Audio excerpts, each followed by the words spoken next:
Welcome back, everybody. This is episode 95 and part 5 of our 7-part series on what raises and lowers given chemistry factors in a swimming pool. I'm your host, Eric Knight. This is the Rule Your Pool podcast. And in this episode, we are going to talk about what raises and lowers total dissolved solids, or TDS. If you want to learn more about TDS, we cover it in more detail in episodes 7, 18, 36, and 47. So let's get right into it. Welcome to Rule Your Pool, the podcast by Orenda that explains and simplifies pool chemistry so that anybody, regardless of experience, can understand it. I'm your host, Eric Knight, bringing clarity to these subjects so that you can bring clarity to your water. If you're ready to rule your pool, then let's go. Let's start by defining total dissolved solids, or TDS. TDS is exactly what it sounds like. It's the sum of all dissolved solids in your water. This includes total alkalinity, total hardness, which is calcium hardness, and if you have magnesium, that would be included in that, and metals like iron, copper, and manganese if you have them, but although metals are in low levels. It also includes things like cyanuric acid and borate if you use them. Phosphates technically, but phosphates are such a small amount, they're measured in parts per billion, that it's like a rounding error. You would never really notice it. But the main contributors are going to be those minerals like total hardness and salts. So it's not just salt if you have a saltwater pool, it's also byproducts of liquid chlorine and cal hypo and things like that.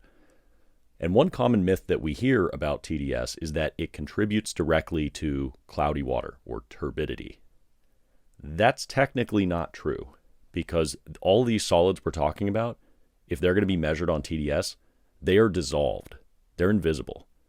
Now, that said, if conditions cause some of these solids to come out of solution, then they can start clouding the water. Like if you have a high LSI violation and you get calcium carbonate to come out of solution, then it'll cloud up your water. And that absolutely is true. But if it's technically fully dissolved, it should be invisible. It shouldn't have anything to do with turbidity.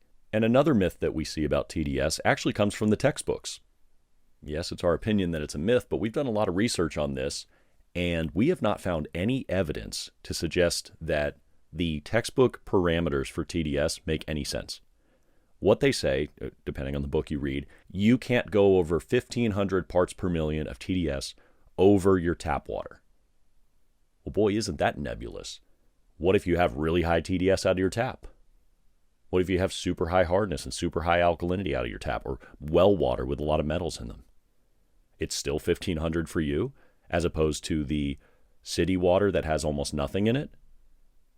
That to us seems somewhat ridiculous. So we did some research on it, and we found that that's really just kind of an arbitrary number that was written in the swimming pool textbooks. There's no evidence to back it up. We've looked, we've asked, haven't found any. In the research that we've done, they don't really care until it gets over about 12,000 parts per million. I've also seen sources that say about 6,000 parts per million. And a lot of that has to do with accuracy of testing and effectiveness of disinfection.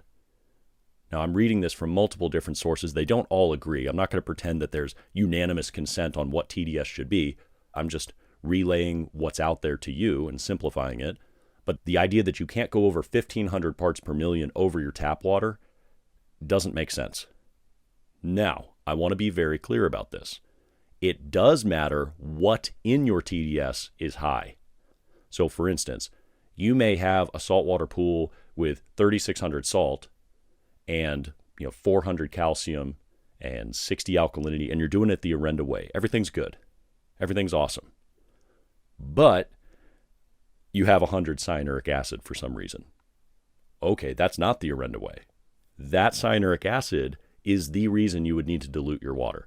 It's not the salt, it's not the calcium, it's not the alkalinity, it's the CYA. Okay, so let's get into this. What causes TDS to increase? Well, just about everything leaves behind some sort of dissolved solid, and hopefully it's not a harmful byproduct. That would fit our philosophy of not leaving something behind that you don't want long term. But the two major contributors to TDS are going to be salt and minerals. Salt, of course, you can add if you have a saltwater pool. You add bags of salt, you dissolve it, great. But salt is also added from chlorine, liquid chlorine in particular. 1 gallon of liquid chlorine in 10,000 gallons of water is going to leave behind about 17 parts per million of TDS. 15 of that is pure salt. So that's how salt actually climbs up in a liquid chlorine pool. It leaves it behind. That's not necessarily a bad thing. It's just something you need to be aware of. Over time, that will actually increase your conductivity and should help your chlorination be more effective. But that is up to a certain point. At some point, you get too much and you start to get diminishing returns. Cal hypo also leaves behind some TDS. It leaves behind 4 parts per million of calcium hardness per pound of cal hypo in 10,000 gallons of water.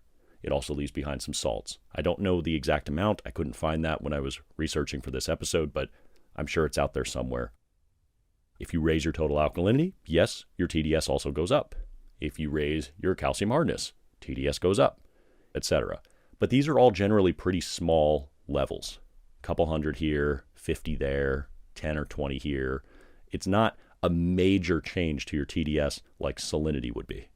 TDS itself, just think of it kind of like the overarching sum of everything that is still in your water. And it's not a 911. It's just not. It depends on what is too high in that TDS to determine if you need to reduce it. So how do we reduce it? What causes TDS to decrease? Well, if you want to lower TDS, you need to dilute water.